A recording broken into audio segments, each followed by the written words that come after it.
nesse caso. Boa noite a todos. É com enorme prazer eu estar aqui hoje a falar sobre um assunto e um tema também é muito querido também a vocês, aí no Brasil, que também nos diz respeito a nós, que é relativamente também às cheias. Segundo o tema do Rio Grande do Sul e das cheias, e eu vendo aqui algum panorama que está a ser colocado aqui em Portugal e que foi observado, um bocadinho observado, eu fiz a comparação também o que aconteceu entre o Rio Grande do Sul e o que poderá acontecer em Portugal, e em Lisboa e nas zonas metropolitanas à volta, aquelas regiões e localidades à volta de Lisboa. Tem a ver com a questão do Rio Tejo. Pronto, eu vou fazer uma explicação sobre o Rio Tejo e sobre o assunto de um modo genérico, digamos assim. O Rio Tejo nasce em Albarracim, Aragão, Espanha, na altitude de 1593 metros. É um dos rios mais importantes da Península Ibérica, a seguir ao Rio Ebro e ao Rio Douro, pois a sua bacia hidrográfica é de 80.600 km².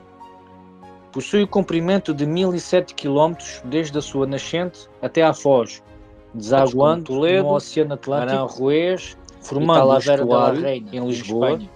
E durante o seu percurso passa por diversos localidades: Vila Franca de Xira, Alverca do Ribatejo, Forte da Casa, Póvoa de Santiria, entre outras localidades como Montijo, Moita, Barreiro, Alcochete, Sacavém e muitas outras.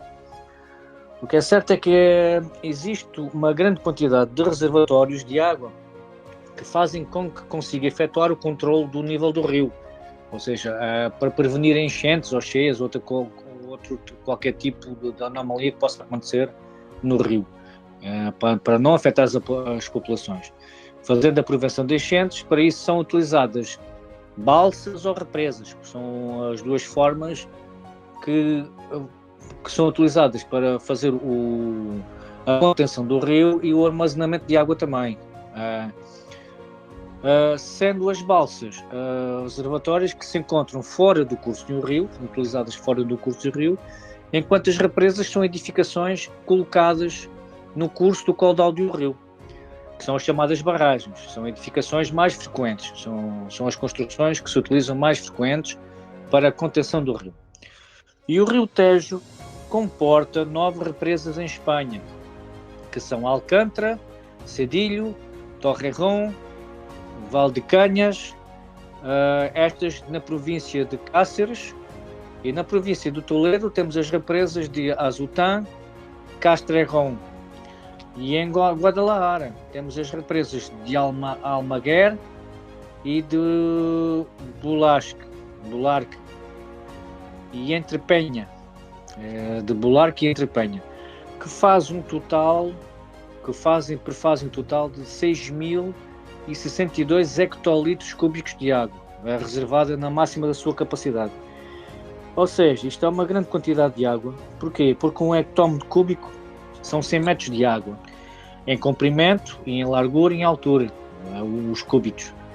Ou seja, são 6.062 hectómetros cúbicos, que são 606.200 metros de água em altura, largura e comprimento. 606 metros, 606.200 metros em altura, largura e comprimento. Lembrando que um avião comercial voa a uma altitude máxima de 11 km, imaginemos somente a energia potencial libertada desta água, caso as barragens se rompem ou haja um alagamento, ou haja um grande dilúvio, digamos assim, grandes chuvadas e que não consiga as represas reservar as águas, né? Elas se libertam e a quantidade de água que sai, a quantidade de energia potencial libertada por essa água é inimaginável. Quer dizer, Uh, Imaginamos somente que tudo arrasta, tudo destrói, tudo inunda. Não há força contra a potência desta água. Fazendo lembrar o que aconteceu realmente no Rio Grande do Sul. Isto é em forma de comparação. O que aconteceu lá também pode acontecer o mesmo cá. Isso irá afetar muitas populações ribeirinhas e não só, por causa somente pela capacidade de água armazenada de todas essas represas, tanto em Espanha e em Portugal. Cá em Portugal iria ser uma grande tragédia. Cerca de 2/3 da Lesíria do Ribatejo fica debaixo do nível do rio, completamente. Isto poderá chegar a mais de 30 metros, digamos assim, sensivelmente. Não sei bem ao certo, não consigo fazer os cálculos, mas pelo menos 15 ou 20 seria, destruindo todas as culturas agrícolas e com a criação de gado aí produzidos. De lembrar que estas culturas agrícolas e a criação animal são muito importantes para o país. Isto, o país é dependente dessas culturas, porque é uma grande área agrícola. Isto traduzia-se na quebra de uma corrente alimentar, surgindo por sua vez a fome. Tal também como está a acontecer no Rio Grande do Sul. Seria uma grande tragédia humana, não só pela morte de pessoas, mas também pela inutilização de terras, como também para a agricultura e a sua falta de alimentos. Todas as localidades ribeirinhas pura e simplesmente desapareciam.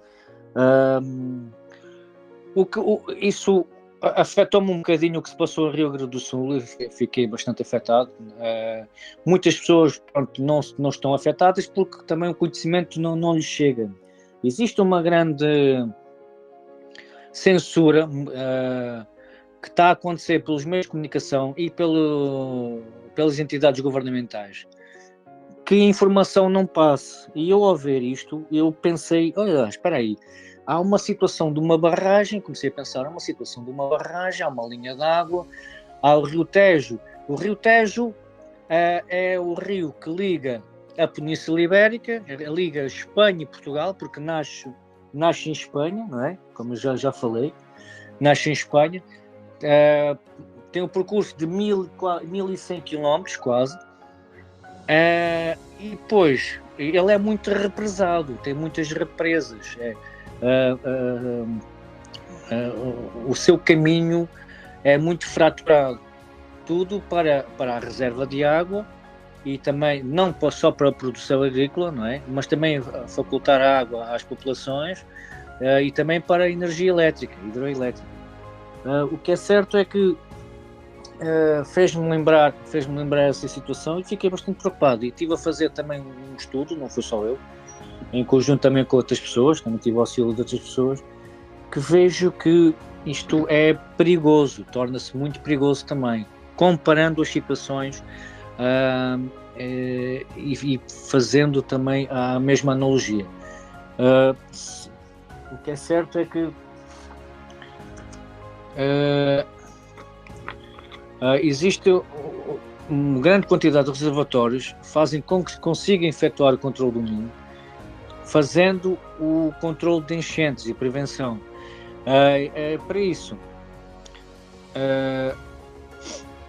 como é que é de explicar? Espera aí, estava aqui. É que simplesmente,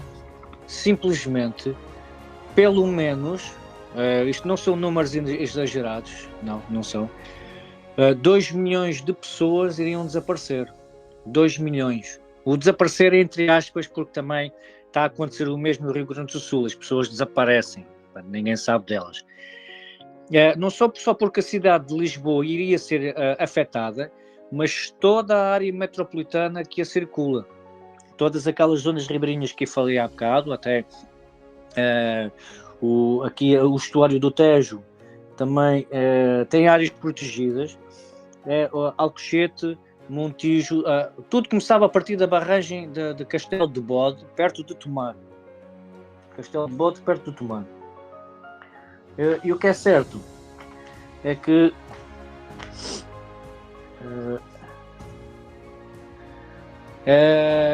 Castelo de Bode, a barragem de Castelo de Bode é porto de mar, e por além disso, também um fato curioso, a barragem inicialmente foi construída por templários. Por templários. É engraçado. Falando em Castelo de Bode, que é uma barragem muito importante para o abastecimento de água para Lisboa, para a população de Lisboa. Uma das principais abastecimentos de água vem da barragem de Castelo de Bode. Também é muito utilizada para a produção de energia elétrica. Também, como a construção é grande, é uma das grandes barragens feitas em Portugal depois do Alqueva, né? Antes era Castelo de Bode e depois passou a ser Alqueva. Também é muito utilizada para a defesa contra cheias e para também atividades recreativas. Só para terem uma noção, a área de Albufeira, o nível pleno de armazenamento, nível pleno, o ideal, é de 32.910.000 metros quadrados só a área. A capacidade total é de 1 bilhão e 95 milhões de metros cúbicos. A capacidade total. Mas a sua capacidade útil é só de 900 milhões e 500 mil. Ou seja, nunca poderiam deixar a barragem chegar até ao limite. Né? Caso isso acontecesse, mal seria de todos nós. Mais uma vez, relembrando também o que se passou em Rio Grande do Sul. Isto é tudo uma analogia, não quer dizer que não aconteça, pode vir a acontecer, nunca se sabe. Isso pode acontecer em qualquer altura, em qualquer momento, até neste momento que eu estou a falar, pode vir a acontecer. O que aconteceu no Rio Grande do Sul foi durante a noite, também pode acontecer o mesmo por cá. E isto é só um pequeno estudo que foi feito para servir de alerta, porque algo fez despertar, e esse algo foi o que aconteceu no Rio Grande do Sul. O Rio Grande do Sul, apesar de tudo o que aconteceu, de infelicidade, não é? Uma grande tragédia que não deseja ninguém, pegando nesse assunto, nesse tema, nessa preocupação, elaborou-se um pequeno estudo acerca do Rio Tejo e das suas barragens. Porque o Rio Tejo tem a sua história, né? A história temporal e também a nível das populações, porque também as áreas foram definidas pelo Rio Tejo como um rio principal que une Espanha e Portugal. A par também um importante rio, a par do Rio Ébrio, o Rio Ebreu, que também é espanhol, que é de Espanha, também tem a sua história. Existem muitas lendas sobre o rio, até acima do Rio Tejo é Ribatejo, lá está, aqui a zona de Ribatejo é acima do Rio Tejo. Abaixo do Rio Tejo é Alentejo, tudo o que é para lá do Rio Tejo é Alentejo. E faz as marcações geográficas também, e faz a história de uma população local ribeirinha. São vários pormenores também interessantes. O que é certo é que a barragem de Castelo de Bode encontra-se perto de Tomar, numa cidade templária. Inicialmente, também como já tinha referido, a barragem foi uma construção templária. O Castelo da Moral também se situa no meio do Rio Tejo, também foi templário. Os templários também utilizaram o Rio Tejo para defesa, e não só, como forma de deslocamento. Antigamente também a deslocação fazia-se através dos rios, os acessos às populações, as defesas, tudo o rio, do rio e pelo rio era utilizado. Uma importante represa espanhola, e de longe a maior, que é a da Alcântara, fica perto de Portugal. E a de Cedilho fica na fronteira. Estas barragens espanholas também são importantes porque têm um grande reservatório de água. Agora imaginem num caso, pronto, imaginemos, estamos aqui um caso hipotético, uma chuva muito forte, como tem estado a acontecer agora em toda a Europa, até há cheias e inundações e chuvas fortes em Espanha, em França, até na Suíça, tem havido em todo lado. Aliado com uma barragem cheia de água, e também com uma possível tsunami que possa acontecer, não é? Estou a falar em tsunami porquê? Porque isto há uns tempos atrás, acho que foi durante o ano passado, não tenho bem a certeza, criaram lá uns efeitos sonoros lá junto a zonas marítimas, a Cascais e tudo mais. E porquê que eles colocaram esses avisos sonoros de aviso de tsunami? Por isso, se tudo se conjugar, isto irá acontecer uma grande tragédia em Lisboa e não só. Uma grande tragédia. Por isso, também, relativamente ao que poderá se passar nas barragens em Espanha, muitos espanhóis também poderão ser afetados e morreram, ao mesmo tempo que as águas avançavam ou avançam para Castelo de Bode. E essas águas avançarem para Castelo de Bode provoca, quer dizer, um limite, não é? Muito forte e muito preocupante de início de rocada, tragédia, porque a barragem de Castelo de Bode é a única barragem, a última do Rio Tejo, no seu percurso. Agora imagina, e acho que também o Tejo tem ao total 21 ou 24 represas, digamos assim. Em todo o seu percurso devem ter. Tem bastantes, não sei ao certo, mas tem bastantes. Agora imagine aquelas barragens junto à Espanha estarem inundadas, estarem no limite máximo, estarem, digamos, no red line, mesmo no limite de fraturação, e inundarem Portugal por aí adentro, e a barragem de Castelo de Bode não consegue suster toda essa água. Como já falei anteriormente, a deslocação da água é uma força tremenda,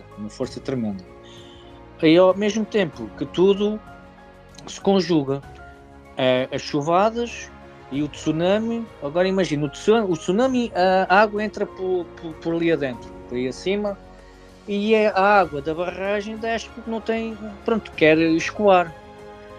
Assim, uma confronta a outra, não há escoamento. E o escoamento, o que é que se faz? A água vai pelo caminho mais fácil, não é? Como já devem saber, e vai para os lados. É claro que todas essas terras à volta serão afetadas. Milhões e milhões de pessoas de vidas perdidas, milhões e milhões de animais também mortos, e terrenos agrícolas devastados. Também seria uma grande tragédia o que poderia acontecer cá. Faz-me lembrar também o que aconteceu, não com todo este pormenor, com toda esta conjuntura, mas o que aconteceu também, não sei se o Jorge é capaz de ter memória disso, das cheias de 1967. Aquilo ocorreu em novembro de 67 e até Oeiras ficou inundada. Porquê? Porque também aquelas terras a montante de Lisboa, por volta de Lisboa, têm os seus aquíferos também, têm as suas linhas de água, têm as suas zonas, áreas de escoação de chuvado. E se houver algo a impedir essas águas de escoarem, elas ficam retidas. Ou vão, pronto, torna-se difícil. E o Oeiras ficou debaixo de água. Fez-me lembrar isso. Porquê? Tudo também tem a ver com a construção. As más construções implicam no curso das águas, afetam o curso das águas. Porque a água não tem uma forma de se infiltrar dentro da terra ou de diminuir a sua velocidade ou força. E ao fazerem construções, a água, pronto, parece que tem caminho livre. Não existe nada que a impeça de progredir e nem nada que se afixe ao solo para diminuir a sua quantidade e força. E essas construções, essas áreas utilizadas para benefício imobiliário, digamos assim, afetam as populações. Quantas e quantas vezes Vocês sabem que passa aqui uma ribeira, um rio d'água, mesmo que tenha seco, e mesmo assim aquele terreno ali é utilizado para especulação imobiliária, para a construção de habitações. É tudo para a construção de habitações. E depois, quando acontece uma coisa, foi uma tragédia, uma tragédia. As coisas deviam ser definidas logo no imediato, deviam ser pensadas, e não são, é o que está a acontecer. Só quero deixar este alerta. Não sei se o Jorge tem conhecimento ou ainda se lembra do que se passou nas cheias de 67, se tem alguma coisa a falar sobre isso. Aconteceu na altura também o mesmo que está a acontecer cá. Na altura o regime também fez censura e proibiu o noticiar dessa tragédia, tal como está a acontecer agora neste momento. Tudo tem o seu caminho, tudo tem o seu propósito, e as coisas acontecem também por alguma razão. Não é por não desejar que aconteçam, mas para nos fazer ver, para nos abrir os olhos, para tomarmos as precauções e tomarmos a atenção que poderá acontecer. Por enquanto ainda não aconteceu nada de muito grave em Portugal, nem de grandes tragédias, mas deixo este grito, mas poderá vir a acontecer.